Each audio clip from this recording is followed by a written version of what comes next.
வணக்கம் நண்பர்களே. தமிழக வரலாறும் மக்களும் பண்பாடும்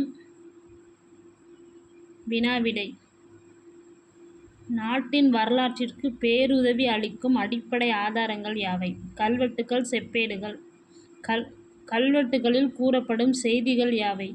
மக்களிடமிருந்து அரசாங்கம் பெற்ற வரிகள், கோயில் அலுவலர்களின் தனித்தனி வேலைகள், கோயில் நகைகள், சொத்துக்கள் இவை பற்றிய செய்திகள். கல்வெட்டுகள் எங்கெங்கு காணப்படுகின்றன? தூண்கள், சுவர்கள், தனிப்பாறைகள், கல்தளங்கள்.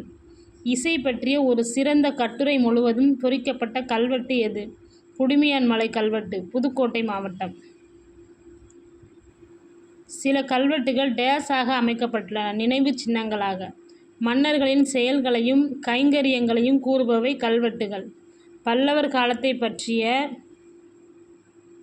குறிப்புகள் யாருடைய பயண குறிப்புகளில் காணப்படுகின்றன? Queen song. செப்பேட்டு பட்டயங்களுள் சிறப்பான பட்டயங்கள் யாவை? லீடன் பட்டயங்கள், திருவாலங்காடு பட்டயங்கள், கரந்தை பட்டயங்கள், சாரலா பட்டயங்கள். மன்னர், மக்கள் ஆகியவர்களின் வாழ்க்கையை தெற்றென எடுத்துக்காட்டும் கல்வெட்டுக்கள் யாவை?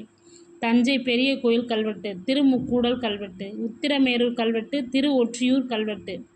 சோழ மன்னர்களின் வரலாற்று செய்திகளை தெரிவிக்கும் கல்வெட்டுக்கள் சிங்களம், சாவகம், சுமத்ரா, பர்மா கல்வெட்டுகள்.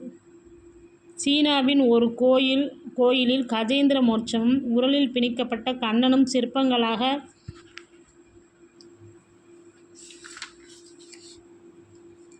அமைக்கப்பட்ட ஊர் சுவான்சவ் எனும் ஊர்.